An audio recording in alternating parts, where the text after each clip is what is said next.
രൂക്ഷമായ വിമർശനങ്ങൾ ഞാൻ നിയമസഭയിലകത്ത് ഉയർത്തുകയുണ്ടായി. അദ്ദേഹത്തിന്റെ മകളെക്കുറിച്ച് ഉള്ള ആരോപണങ്ങൾ ഉന്നയിക്കുകയുണ്ടായി. ആ പശ്ചാത്തലത്തിൽ 2020 ഒരു ലോ അഡ്വൈസ് തട്ടിക്കൂട്ടിയിട്ടാണ് ഹൈക്കോടതിയിലേക്ക് ഈ കേസ് പോകുന്നത്.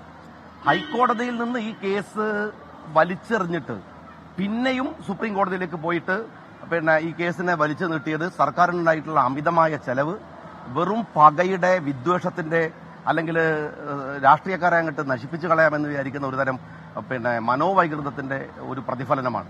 നിങ്ങൾ മനസ്സിലാക്കേണ്ട ഒരു കാര്യം എന്താണെന്ന് വെച്ചാൽ, കെജ്രിവാളിന്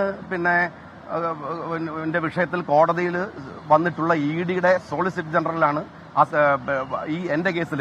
അദ്ദേഹത്തിന്റെ പേര് അഡ്വക്കേറ്റ് SB രാജു എന്നാണ്. അദ്ദേഹമാണ് കെജ്രിവാളിന്റെ കേസിൽ ഹാജരായിട്ടുള്ളത്. ഒരു ഇഡിയുടെ വക്കീലായ ആളാണ്. അതേസമയത്ത് സർക്കാരിന്റെ വക്കീലായിട്ട് വന്നിരുന്നത് നീരജ് കൌളാണ്. നീരജ് കൌൾ 5 തവണയാണ്, നിങ്ങൾക്ക് മീഡിയക്കാർക്ക് നീരജ് കൌളിന്റെ റേറ്റ് ചോദിച്ചാൽ മനസ്സിലാവും എത്രയാണ് സുപ്രീം കോടതിയിൽ അദ്ദേഹത്തിന്റെ റേറ്റ്.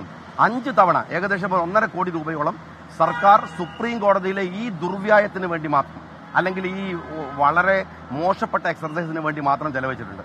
ഇത് ജനങ്ങളുടെ പണമാണ്, എന്ന് വെച്ചാൽ എന്റെ കൂടെ പണമാണ്. സത്യത്തിൽ സർക്കാർ ഇതിനകത്തൊന്നും ചെയ്യേണ്ട കാര്യമില്ല. തോറ്റമ്പിയിരിക്കണം, അതൊക്കെ വിട്ടേക്ക്. KM ഷാജി മാധ്യമങ്ങളെ കാണുകയായിരുന്നു. ഇന്നലെ +2 കോഴക്കേസിൽ സുപ്രീം കോടതി ഹൈക്കോടതി വിധി ശരിവച്ചിരുന്നു.